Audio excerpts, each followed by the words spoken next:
I'm Alan Robarge, a psychotherapist and a relationship coach. Welcome to Improve Your Relationships, where I like to talk about attachment injuries and healing attachment trauma.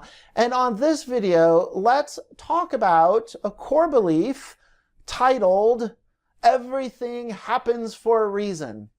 And maybe this is you. Maybe you subscribe to this philosophy and this way of thinking.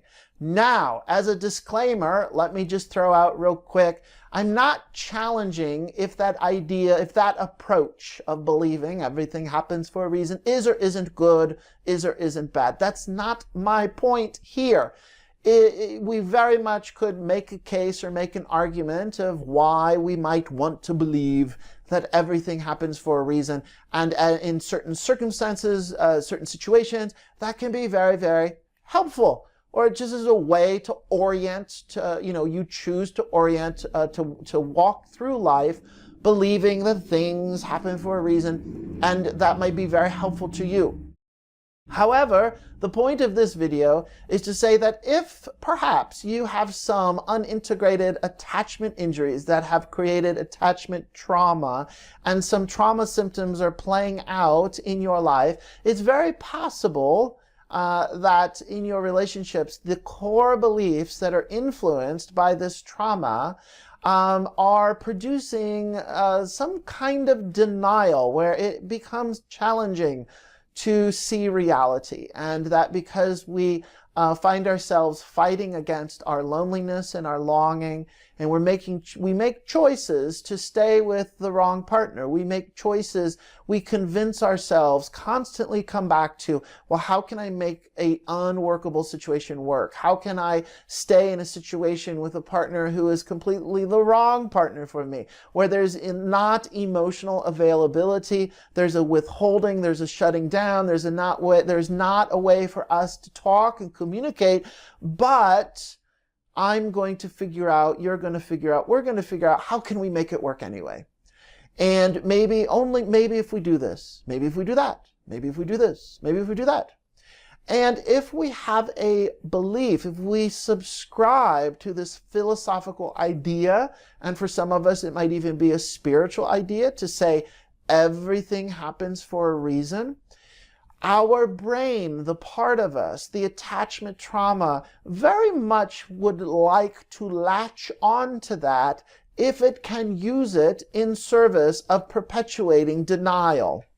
Now, what I just said, for me, that sounds important, so I want to repeat that.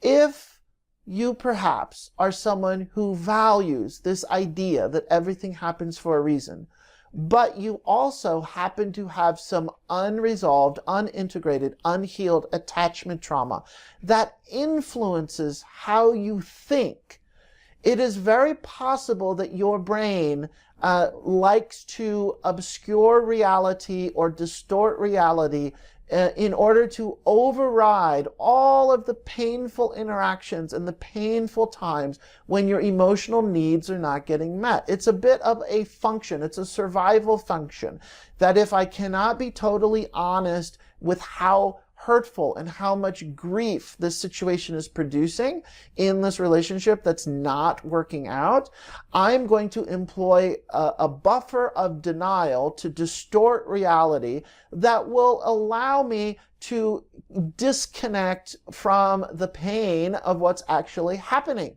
And it also allows me to disconnect from my own agency to take action to do something about it. I just start looping in the fantasy of my denial. Now, maybe this is helpful for 10 minutes to give us a break. Maybe this is helpful for 10 weeks as we figure out what the heck we're doing. And for some of us, we get stuck here for 10 years. And some people get stuck here even longer. And we just keep fueling a smoke and mirrors aspect to our own thinking. Now, if we also simultaneously value the phrase, everything happens for a reason, do you see when we pair these two functions of minds, or these two outlooks, or the function of denial with the core belief of everything happens for a reason, We can be very creative with being dishonest with ourselves and using the phrase, everything happens for a reason, as justification. So then we're justifying being paralyzed in a dead-end relationship. We can justify one-sided relating. We can justify a partner who doesn't have the skills to connect with us emotionally. We can justify this gnawing grief that seems to make our spirit wilt and we shut down. And we can put a particular spin on it to say, well, everything happens for a reason. And that is a very sophisticated way of continuing to reinforce the system of denial and the system of reality distortion that is a byproduct of how we think when under the influence of attachment trauma. So one way to work with this is to consider taking a break from believing that everything happens for a reason. One way that we might employ this, I'm sort of backpedaling just a little bit, to give you an example, is that we could say,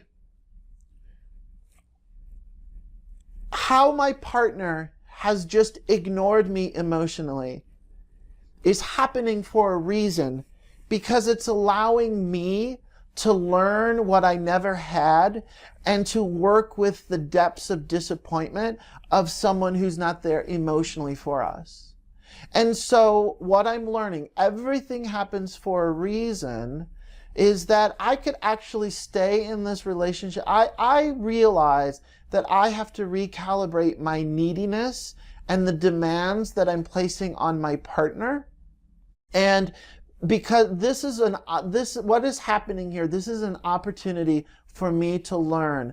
And even though it's painful, my partner, who's withholding, withdrawn, emotionally unavailable, totally not the right partner for me, even though I know this completely, I'm going to justify by saying, well, this is happening for a reason because it's allowing me to look at the history of my childhood wounding or the history of how I was treated in my family. And as a result, I actually need to learn some ways of grieving and making peace with the past. And isn't it wonderful that my partner is helping churn up and uncover all of this painful content? See, it's happening for a reason. Now, that all might be true, but we're going to say it in a way to justify still staying in a relationship that's unhealthy, dysfunctional, toxic with a partner who's emotionally not there for us. So we're very, very sophisticated. The mind is using all of these great ideas to help you create, to get you on board with a healing insight. But it's still being done to justify staying in a situation that's not working. And so that's an example of what I mean, how we take this ideology, this outlook of everything happens for a reason, and we sometimes can employ it to reinforce our own denial and our own lack of agency to make some choices to get out of relating with people who are not able to see us, to know us, to connect with us, to offer emotional presence.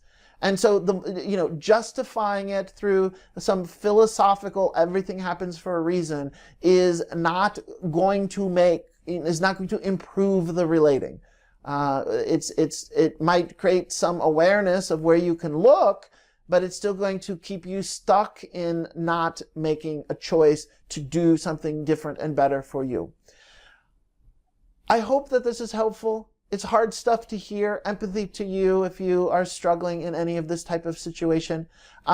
One way to work with this is to counter it with, sometimes things are just arbitrary. Sometimes things, don't mean anything.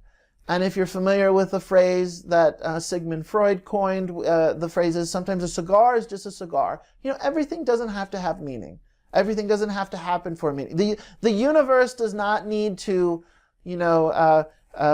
monitor how important it is for you to have a pumpkin spice latte.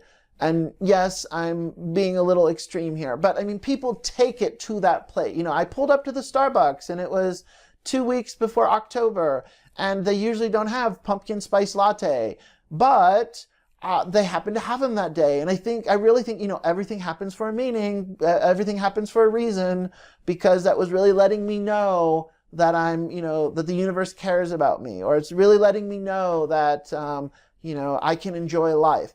Well, sure, assign meaning wherever, we can assign meaning wherever we want, but we really have to be careful that if we are in our relationships very easily knocked off center or knocked off of a grounded place when we have unintegrated attachment trauma, it's very possible that we're using this outlook to justify staying stuck in a relationship that's never going to get better and with a partner that is the wrong partner for us. So consider this. Think about it. Question your core beliefs. Question your relationship to denial. And question what you need to do to move to the next place in healthier relating. I hope that this is helpful. Please leave a comment here if you'd like. Please subscribe to this YouTube channel. And if you want to learn more about me, then please do by going to alanrobarge.com. Thank you.